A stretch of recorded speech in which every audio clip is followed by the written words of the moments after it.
এই কুমড়া সাধারণত কলকাতায় যায় গাড়ি লোড হয়ে। আজও গাড়ি লোড হবে, পাইকার আসে গাড়ি করে লোড করে নিয়ে যায়।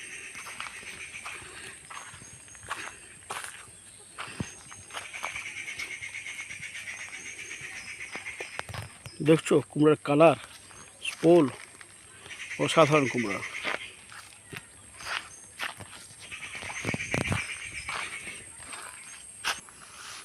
কুমড়ো বিল,